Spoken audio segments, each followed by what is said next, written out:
Glória a Deus. Graça e paz, meus irmãos. Bom dia. Quem está feliz com Jesus nessa manhã? Louvado seja o nome do Senhor. Abra sua Bíblia. Mateus capítulo 6, versículos 9 ao 13. Dando sequência ao mês da oração, fevereiro, nosso ano aqui da renovação, dentro do nosso acróstico comissionado, da palavra comissionado. Estamos falando sobre oração. E o texto é bem conhecido, certamente da boa maioria.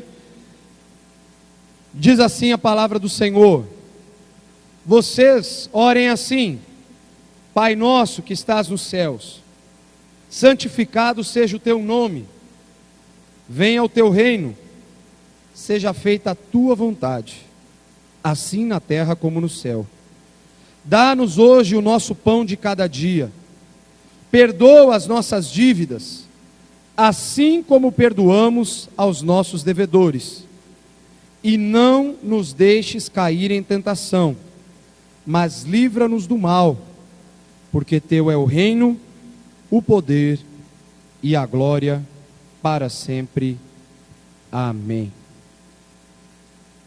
O tema da reflexão dessa manhã é uma soma abençoada. E por que eu coloquei essa sugestão? A equação está em cima ali: orar mais ação igual oração. Por mais que pareça uma coisa muito óbvia, existem muitas pessoas que se dispõem a orar, oram, mas não tomam nenhuma atitude prática que esteja convergindo com aquela oração. E o que isso então vai estar produzindo no resultado final? Absolutamente nada. Existem pessoas que não oram, mas que em todo o tempo então tomam as atitudes, as ações e as decisões e vamos fazer. E o que vai acontecer no final das contas? Muitas coisas erradas. Porque ao mesmo ponto que o excesso de oração sem prática se torna ineficiente, porque a oração sem a medida de ação que Deus deseja que seja tomada a partir dali, dá para se fazer uma ponte com o texto que o Senhor Jesus disse, que o prudente é aquele que ouve a palavra de Deus e a pratica. Aí talvez você vai dizer, mas o que tem a ver e ouvir a palavra de Deus? Tem tudo a ver. Uma vez que nós falamos na semana passada que oração é muito mais você se dispor a passar um tempo com Deus, ouvir a voz de Deus, ter intimidade com Deus, e talvez no último instante ali pedir alguma coisa, se é que é necessário, porque Ele já sabe tudo que você precisa e que eu preciso, e nos dá além do que nós precisamos, o Senhor Jesus disse isso. Então quando você busca a Deus de fato, você está ouvindo dEle coisas extraordinárias. Agora pensa comigo, imagina você ouvindo milhares de coisas acerca da vontade de Deus no seu coração, e Ele ministrando, e você achando aquilo maravilhoso. Senhor, obrigado, olha que coisa mais linda, o Senhor está me dando essa ideia, que ideia legal, como é bacana essa ideia, Deus, nossa irmãos, eu tenho uma ideia tão legal, só que fica na ideia, ficou no pensamento, não foi para a prática. É a mesma coisa daquele cara que pega e fala assim: esse ano, graças a Deus não é meu caso, eu não tenho habilidade nenhuma nessa área, vou reformar o meu jardim. A vez que eu tentei montar um jardim suspenso, eu cortei o dedo e desmaiei. Então, não é para mim. Eu posso carregar caixa, ajudar os irmãos a passar fiação elétrica, que eu não sei fazer bem, né, Cadu? Mas eu sei fazer o cabelinho da boneca, eu sei fazer alguma coisinha ali, que eu ajudo as pessoas, mas eu não sei mexer com jardim. Mas tem aqueles irmãos que fazem aquela promessa: esse ano eu vou arrumar todo o jardim da casa. A esposa começa quase a falar em mistérios diante de Deus, que ela fala, Deus está bradando, esse meu marido vai tomar atitude.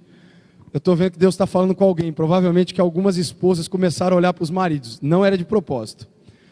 Aí o que acontece? Aí o cara fala, esse ano vai. Ele fala isso em janeiro, 2 de janeiro normalmente, né? Ele acordou tarde, dia 1º, então ele estava cansado. Ó, amor, pode deixar que esse ano vai. Aí o cara chega, em dezembro, no dia 31, fala, olha amor, o jardim. Ela fala, jardim? Só que é uma floresta, só está faltando onça e macaco pulando aqui, de tão alto que está o mato, já eu nem te vejo mais. Porque foi protelando. A ideia era legal, o projeto era bom, mas ficou no campo teórico. Então orar sem tomar atitude é basicamente prometer para a esposa que vai arrumar o jardim e não fazer nada. Diferente do camarada que diz, ó, esse ano é o ano da atitude, vai que vai. Mas ele não pergunta para Deus o que tem que fazer. Aí das 10 atitudes que ele tem, 12 dão errado. Por quê? Porque ele sequer consultou a Deus de tudo aquilo que ele deveria estar fazendo. Então por que a oração, essa equação é uma soma abençoada? Porque ouvir a voz de Deus, ouvir o que Deus tem para falar para nós, e tomar a atitude assertiva dentro daquela orientação divina, é de fato o resultado mais extraordinário que você pode ter para a tua vida. Tem 3 aspectos nessa oração do Pai Nosso, que são muito interessantes, porque eles remontam, não só no Pai Nosso, aqui, Mateus 6, que remontam à adoração sincera. Ajuda aos necessitados, oração e jejum. Se você for perceber, Jesus está tratando acerca da adoração do povo. Dentro do aspecto da adoração, a oração está incluída. E olha que interessante. A oração não existe para informar a Deus o que se passa conosco, mas para convencer o nosso coração e a nossa mente que Ele já sabe de tudo. Por isso que eu disse na semana passada, que quando você está orando, teoricamente você não deveria perder tanto o tempo da oração que você está dedicando, pedindo. Não é proibido, Jesus falou, pedir e dá-se-vos-á. Aquele que bater, a porta vai se abrir. Deus não proíbe em nenhum momento. A palavra fala, ó, não ora a mim, que ó, você que é meu servo, não me busque, porque não me peça nada disso. Entenda bem, eu estou partindo da perspectiva bíblica do conhecimento pleno de Deus. Jesus disse, busque então em primeiro lugar o reino de Deus e a sua justiça, e todas as demais coisas serão acrescentadas. Ou seja, na perspectiva do conhecimento de Deus, se eu só me prostrar ali diante dele, e buscar ouvir o que ele tem para falar, Ele vai me surpreender, porque eu estou pensando em pedir A, B e C. Ele já está me provisionando o abecedário inteiro. E isso não significa que eu não possa externar algumas questões para Deus. Senhor, olha, eu queria orar por o irmão fulano, para ele ter uma porta de trabalho. Gente, entenda bem, nós temos que exercitar cada vez mais isso, inclusive. Não é proibido orar ou pedir, mas é complicado você tornar as petições a prioridade do seu período de oração. Porque a oração, ela tem mais a ver com ouvir do que falar.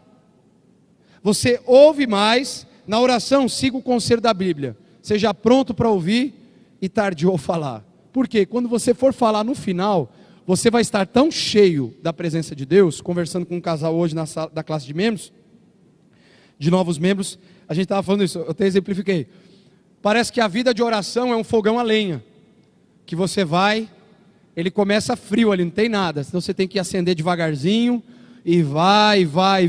Quando você está no clímax da oração, talvez você já nem tenha mais tanta coisa para falar, porque você já ouviu tanto, você está tão confiante de que Deus está no controle, no cuidado absoluto da tua vida, que as demais coisas ali serão simplesmente decisões de colocar em prática aquilo que o Senhor está te falando. Existe na oração do Pai Nosso 3 petições que se referem a Deus, para a glória do nome dEle. E as outras 3 dizem respeito a petições ao próximo. Tem a ver com o teu próximo, com quem está ao teu lado, ou seja, pelas necessidades humanas.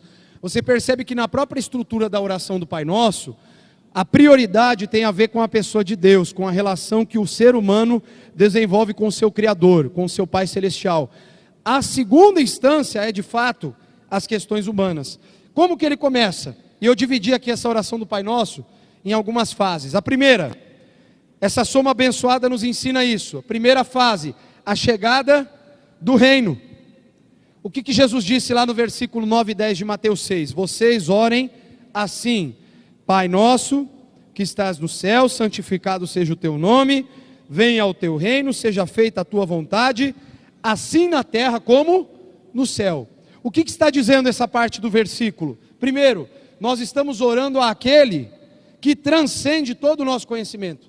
Estamos falando com um Pai celestial, com alguém que nós nunca vimos, com alguém que tem o conhecimento pleno de todas as coisas. Então, nós estamos conversando com alguém que sabe de tudo. Os judeus, e Mateus foi um evangelho escrito numa linguagem mais judaica, Marcos, o evangelho de Marcos já era uma linguagem mais gentílica, mais para o povo gentil da época entender. Então por isso que Mateus, Jesus é chamado de uma maneira, e em Marcos você vai ver que as expressões são colocadas de uma outra forma para que ficassem mais claras. Então só para a gente compreender, os judeus eles criam na chegada do reino de Deus de uma forma muito específica. Eles estavam esperando a vinda do Messias, eles estavam orando para que Yahvé enviasse o Messias prometido, para que o Messias então instaurasse o governo do povo de Deus. Só que qual era a expectativa do povo de Israel?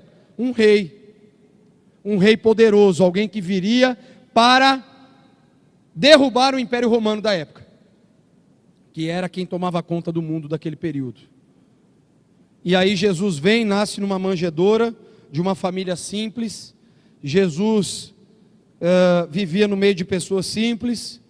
No meio da trajetória, em vez de Jesus chegar com um Rolls Royce, ele chegou num jumento ali. Então a expectativa dos judeus estava um pouquinho frustrada, porque ele era um rei do povo, ele era um cara estranho, ele era alguém que não atendia as expectativas e as demandas dos judeus. Mas Jesus atendia a expectativa do Pai. Existe uma diferença muito grande, porque ele veio para obedecer o Pai. Ele cumpriu todas as promessas feitas pelos profetas no Antigo Testamento. Todas as promessas foram cumpridas cabalmente na pessoa de Cristo. Então, Jesus não atendeu essa expectativa, porque Jesus disse o que para eles? Eu digo-lhes a verdade: o reino de Deus é chegado a vós. Quando Jesus determina que o reino de Deus havia chegado, estava estabelecido o reino de Deus, estava dizendo o seguinte, em outras palavras: o Messias chegou. E isso era um problema para os judeus, porque como que o Messias chegou e ele não derrubou César? Ele não derrubou o Império Romano. Israel não está governando sobre todas as nações. E Jesus disse: o reino de Deus é chegado a vós. O reino de Deus chega, e nós devemos orar para que se complete. Qual é o papel da igreja? Nós devemos orar para que se complete a obra iniciada por Jesus, e que isso ocorra por meio da nossa obediência à sua vontade revelada. Qual é o papel da igreja? É orar a cada dia, pedindo que o reino de Deus se manifeste a todas as pessoas que ainda não conhecem o Evangelho de Salvação. Esse é o papel da igreja. Quando você ora o Pai Nosso, você precisa orar para que o reino de Deus se manifeste na terra. Você precisa orar para que o nome de Jesus seja proclamado em todas as nações da terra. Segunda fase, o sustento do alto. Gente, isso aqui é lindo, porque na oração do Pai Nosso, Jesus nos ensina que arrogância, presunção, independência são palavras totalmente contrárias àquilo que o reino de Deus expressa a nós. Olha o que ele diz: dá-nos hoje o pão de cada dia. Tem três maneiras de você interpretar esse texto no grego: dá-nos o pão cotidiano, vai dando-nos diariamente o pão, ou nos dê o pão de cada dia. Você pode entender aqui também. Nenhum dos três vai mudar o sentido principal, que é o quê? Quem é que dá o pão de cada dia para nós? É Deus. O grande problema é que quando a gente não compreende a oração do Pai Nosso nessa perspectiva, nós estamos correndo um sério risco de acharmos que o pão vem por nossa causa, que o pão de cada dia é fruto pura e simplesmente do nosso esforço. Aí talvez alguém vai dizer, pastor, mas o apóstolo Paulo, aleluia, disse. Aí o cara já faz até uma cara de espiritual. Já viram o cara de espiritual, como é que é? O cara está normal, de repente ele quer dar uma de espiritual e fala assim, ele dá aquela cara de espiritual. Ele disse que quem não trabalha não come. É claro, você tem que trabalhar mesmo. Mas antes de você ir trabalhar, você tem que ter teu tempo com Deus. Porque o quanto que você ouvir de Deus, Ele vai mostrar o quanto que Ele é bom com você, que Ele cuida de você, que Ele te guarda. E que tudo que vem às tuas mãos é por causa da misericórdia dEle. Todo dia que você ouvir isso de Deus e ter isso no seu coração, tiver no seu coração, quando você estiver trabalhando, desenvolvendo qualquer coisa, você pode estar na mais alta posição, em qualquer lugar do mundo, você vai sempre se lembrar que você está ali porque foi o Senhor que te colocou lá, foi uma porta que Deus te abriu, e isso vai te ensinar a ser grato, a ser dependente, a não se esquecer de Deus no momento da bonança financeira, ou da bonança profissional. Você vai se lembrar cada dia e ser grato. Você começou lá embaixo, Deus foi te dando graça para você chegar onde você chegou. E ó, meu irmão, quero te falar uma coisa, eu não sou adepto da teologia da miséria franciscana. Não precisa nada, mas o cara faz de coitado. Usava uma expressão, um pastor amigo meu lá do Paraguai, que dizia assim, o sujeito se faz de morto para ganhar terno e sapato novo, né? O cara fica, eu não preciso de nada, mas aí o cara chega e fala assim, olha, estava pensando, né, trocar meu telefone. Ô irmão, você sentir, abençoa a gente aí, né? Então quer dizer, não está precisando de nada, mas o cara vai lá, para com isso aí, você trabalhou, o que você plantar você vai colher. Mas você vai colher sempre sabendo que é Deus quem está no cuidado e no controle da tua vida. Ele está sustentando você lá no mercado de trabalho. Ele está te dando sabedoria para fazer aquela faculdade, aquela pós-graduação, um mestrado, um doutorado, o que for. Ele está te dando as condições para você estar onde você está. E ó, quer um conselho, meu irmão? Cresça cada vez mais. Tenha cada vez mais. Porque na perspectiva bíblica, quanto mais você tiver, se você é crente, mais você dá e ajuda as pessoas que precisam.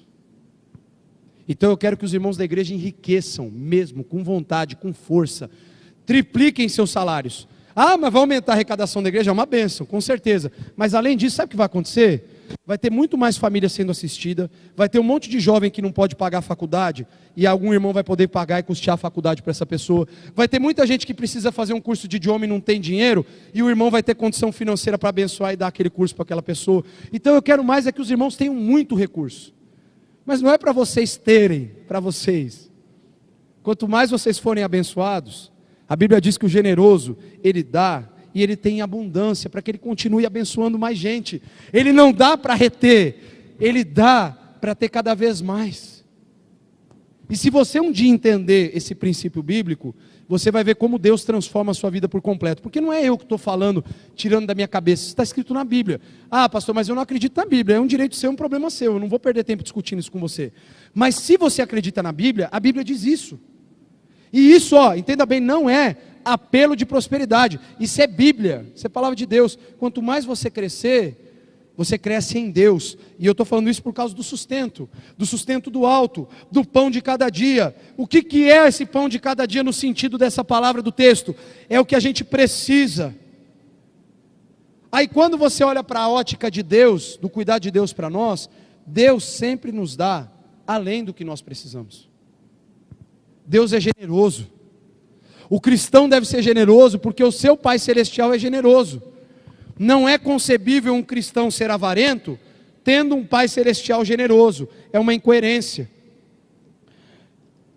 O pão de cada dia é o necessário também para o dia seguinte. Você sabia que esse texto aqui do pão de cada dia, nessa parte, ele não está falando só, porque tem gente que é muito simplista e vai dizer assim, eu respeito até a sua opinião, mas não concordo. É um direito que você tem de pensar como você quer e eu do meu. Alguém diz assim, não, eu peço para Deus só o pão de cada dia, o que vier hoje está bom. Se você quiser pensar assim, fique à vontade, mas não é o que o texto diz. O significado desse texto diz o seguinte, você depende de Deus para o pão que chega naquele dia, mas Ele te ensina e te dá condições para ter cuidado e sabedoria, para ter o pão dos dias posteriores. Aí alguém vai dizer, pastor, mas lá no passado, no Êxodo, Deus falou que era para pegar só a porção do dia. Concordo. Tem alguém que teve essa ideia agora? Pode confessar, não tem problema, não é pecado. Teve alguém que lembrou disso? 1, 2, olha como o crente é curioso. Estou levantando a mão, o povo está tudo olhando, né? Ninguém levantou a mão, é brincadeira. Primeiro, você não vive em Israel, no deserto. Você não está seguindo Moisés, porque Moisés já morreu. E você não é judeu. E Deus não manda mais maná, Ele só mandou naquela época. Então, contextualização é um negócio que faz bem para todo mundo. Aconteceu lá. Contexto atual, a oração de Jesus, Ele está dizendo: agradeça pelo pão que Deus te deu hoje e por aquilo que Ele está te dando para os próximos dias. Porque isso vai fazer com que a tua sementeira tenha sempre condições de sustentar a tua casa e abençoar outras pessoas que precisam. Se você ficar assim, não, tudo que entra no meu bolso eu já gasto tudo no mesmo dia. Sabe o que vai acontecer? Um dia talvez, pela sua imprudência, você não tenha para o dia posterior. E eu não estou dizendo que com isso você deva reter. Pelo contrário, você deve administrar a tal ponto que você tem, cuida de quem precisa e tem para frente. E é assim que a matemática de Deus nos orienta. O necessário, esse texto também significa que para a nutrição espiritual e não somente a nutrição material. O pão de cada dia não é apenas o pão físico, mas é o pão vivo que desceu dos céus e que veio mudar a nossa história. Jesus quer nos alimentar todo dia. Ele não quer só te dar o pão que você vai ali em cima ali e pega. Ele quer te dar a porção da vida que Ele te prometeu. O ladrão veio para roubar, matar e destruir, mas eu vim para que vocês tenham vida e a tenham plenamente. O pão de cada dia é a presença diária de Jesus no teu coração, te visitando, te confortando, te consolando, te fortalecendo, te dando ânimo, para que você possa seguir na tua trajetória. Terceira fase, a superação pela graça. Perdoa as nossas dívidas, assim como perdoamos aos nossos devedores. Eu coloquei aqui a divisão, o tópico superação pela graça, porque perdão é só pela graça. Deus nos perdoou por conta da sua graça. Deus nos salvou pela sua graça. Efésios capítulo 2, versículos 8 e 9. Pois vocês são salvos pela graça, mediante a fé. Isso não vem de vós, é dom de Deus, não por obras, para que ninguém se glorie delas. É isso que a Bíblia diz. Então, tudo que nós recebemos é fruto da graça de Deus. Sempre. Tudo que nós temos, tudo que nós somos. E nós recebemos, inclusive, o dia que nós conhecemos Jesus, perdão dos nossos pecados. Eu e você éramos pecadores, miseráveis, pessoas que não valiam absolutamente nada, que faziam tudo errado, e a gente ainda continua cometendo erros, sem temor de Deus, sem expectativa de fazer nada diferente. É isso que a Bíblia diz que o ser humano é sem Deus: vazio, triste, vive atolado em festa, em confraternização, em um monte de coisa, e continua sozinho e triste, porque o vazio do coração do homem só pode ser preenchido pelo tamanho do próprio Deus. Só Deus é capaz de preencher o vazio de uma pessoa. Cheio de gente aí, churrascada, festa, ri, bagunça, volta para casa, tristeza, vazio. Só Deus é capaz de preencher esse vazio. E sabe por que esse vazio muitas vezes não está sendo preenchido? Porque talvez Deus não tenha mais sido o pão de cada dia da nossa vida. Talvez Jesus não está sendo mais o pão de cada dia do teu coração.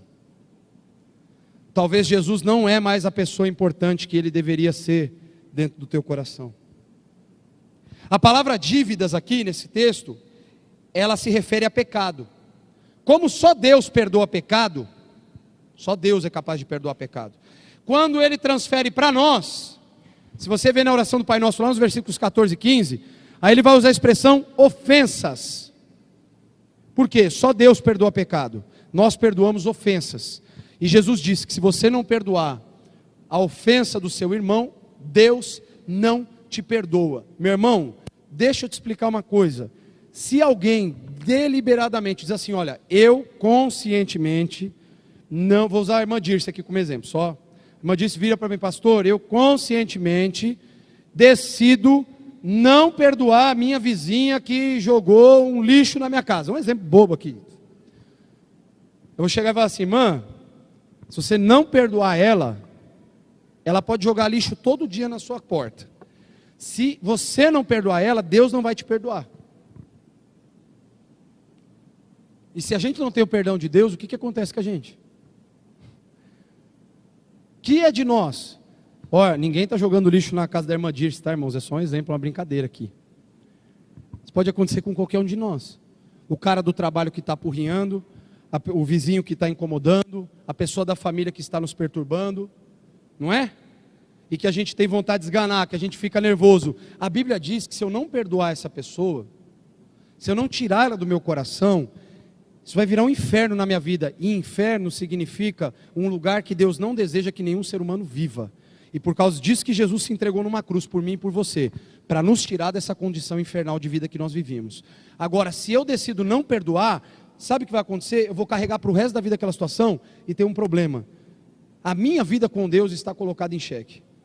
Porque eu fui tão perdoado por Deus, de tanta coisa errada que eu fiz, Ele entregou o filho dele numa cruz para morrer por mim, mas eu não perdoo alguma coisa errada que alguém fez contra mim. Se eu não perdoo, irmãos, entenda bem, se eu não tiro isso do meu coração, eu estou fadado a viver uma vida totalmente fora dos propósitos de Deus. E isso é perigoso e eu não gostaria de estar no seu lugar e não gostaria também de estar nessa situação jamais. Há uma condição para que Deus te perdoe. A partir do momento do teu conhecimento das coisas de Deus, se você começar a se negar a liberar perdão no teu coração, você vai começar a se fechar, a sua mente vai cauterizar, você já não vai começar a sentir mais o amor e o perdão de Deus no teu coração. Você vai se tornar uma pessoa fria, calculista e que sempre vai querer justiça a todo custo.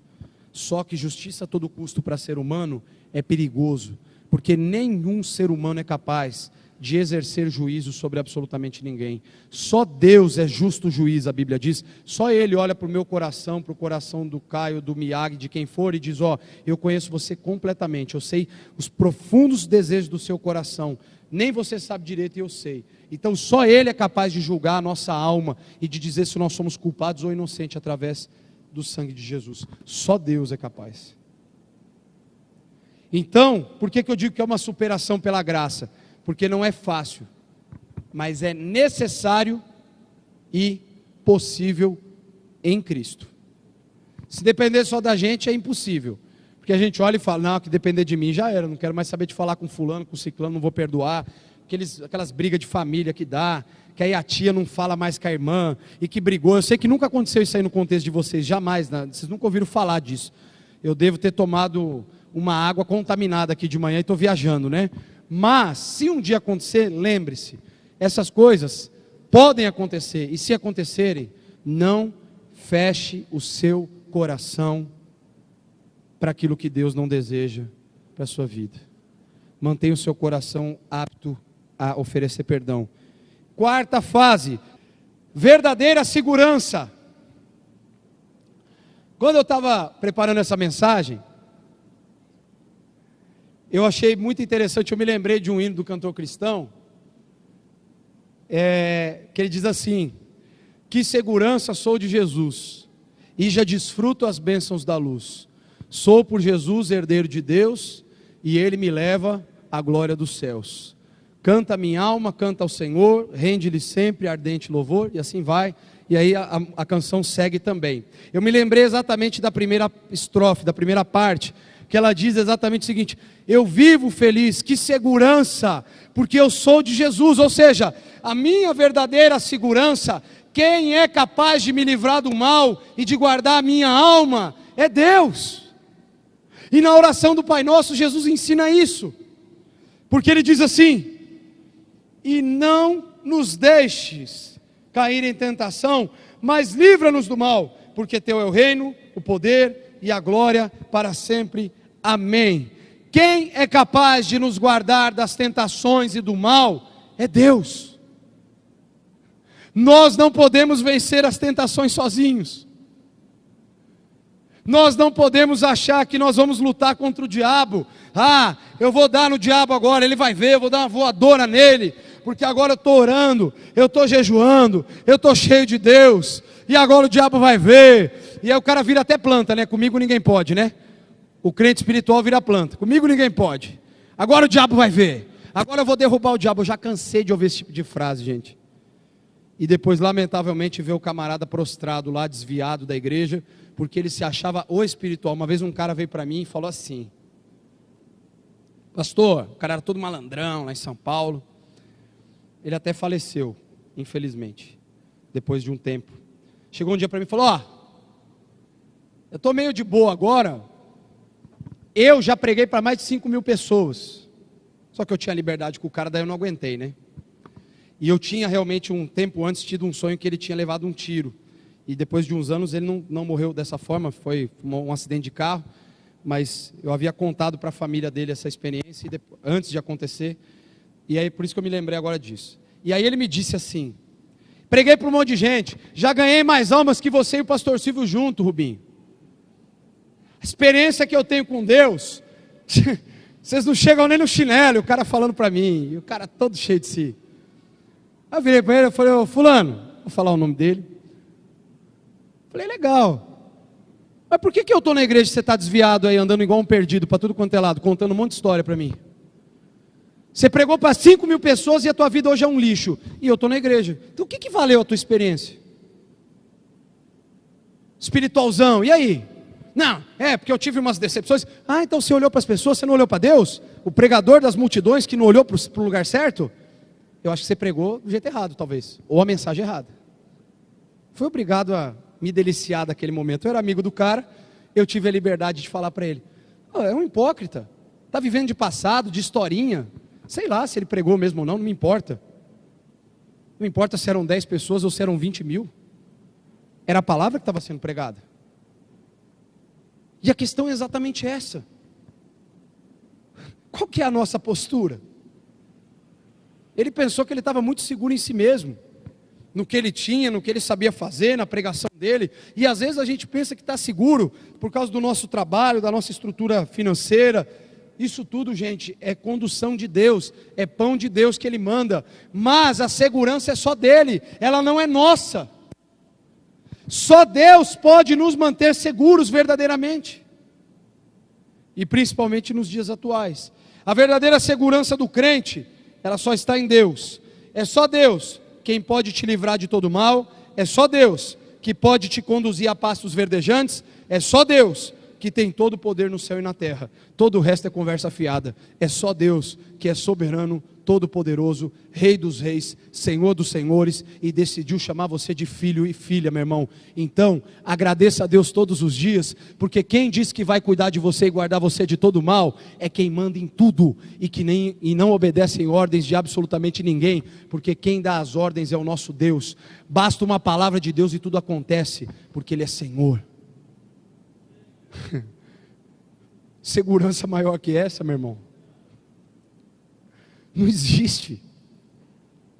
Porque é Ele quem vai te dar essa segurança verdadeira. Aí talvez você diga: o que isso tem a ver com oração? Eu acho que tem muito. Porque a maior parte do tempo a gente ora porque está com medo, a gente ora porque está inseguro, a gente ora porque está precisando de alguma coisa e não tem, a gente ora porque a gente se sente inútil no reino de Deus e não está fazendo nada. Agora olha pelo contrário, como eu falei antes, a vinda do reino, você ora para que o reino de Deus se manifeste, você se coloca à disposição em oração para ser um instrumento de Deus na face da terra. Você agradece pelo pão, pelo cuidado, pela soberania que Deus oferece para você. Então você não vai se preocupar porque você confia que Ele está cuidando da tua vida. Você sabe que por você mesmo você não teria condições de fazer absolutamente nada de bom, mas por causa da graça dEle, Ele te transforma numa pessoa melhor, e Ele te dá condições de fazer coisas diferentes. Você sabe que no mundo de insegurança e de tanta coisa ruim que está acontecendo, tanta tragédia, como nós vimos essa semana, lá no CT do Flamengo, lá aqueles meninos lá, 14, 15 anos, morrendo. Vou perder meu tempo discutir dos méritos ou das situações. O fato é que aconteceu uma tragédia ali com os meninos e com as suas famílias.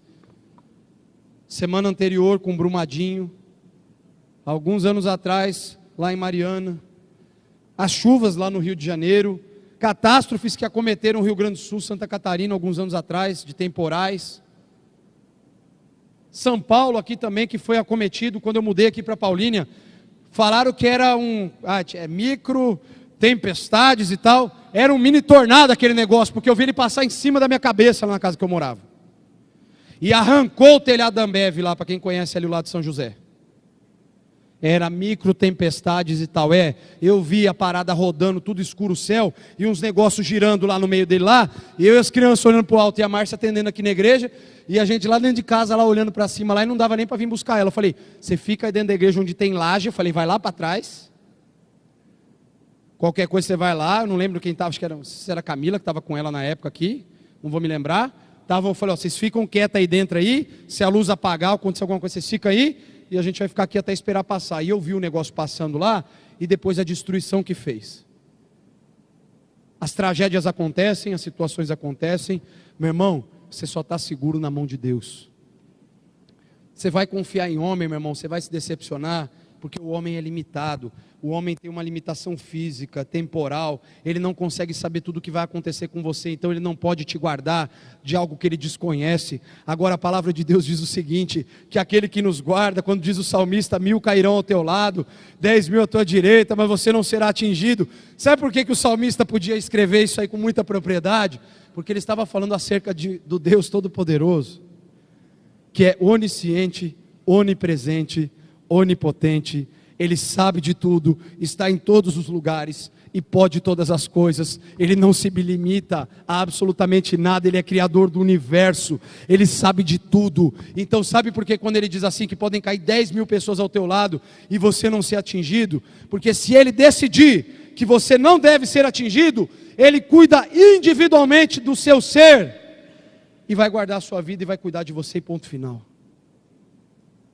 E eu não estou dizendo que com isso ele vai ser menos ou mais justo, porque e os outros 10.000, né?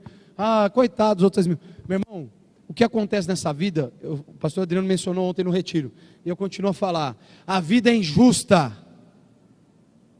Essa vida que nós vivemos é injusta. Sabe por que ela é injusta? Porque o pecado toma conta dessa terra. Porque o povo se volta para a prática do mal. Por isso que essa vida é injusta. Vai acontecer maldade, injustiça, problema. Tudo que vocês veem de coisa errada vai acontecer por causa do pecado.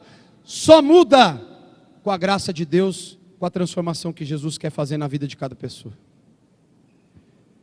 Eu não sei se você já tinha lido ou orado a oração do Pai Nosso dentro dessa perspectiva.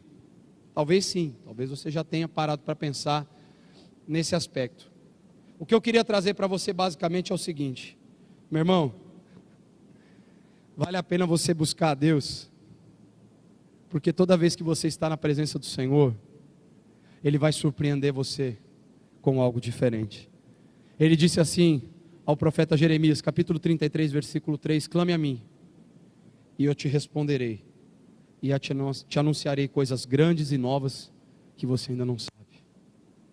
Meu irmão, busque a Deus, ore ao Senhor, ore pela sua família, coloque os seus familiares que não são crentes diante do Senhor, interceda por pessoas, venha nos períodos de oração da igreja, venha de terça-feira orar conosco, venha de domingo cedo, ó, já está aumentando o grupo, hein? Devagarzinho está aumentando, já deu acho que 6 ou 7 pessoas hoje, se eu não me engano, está aumentando.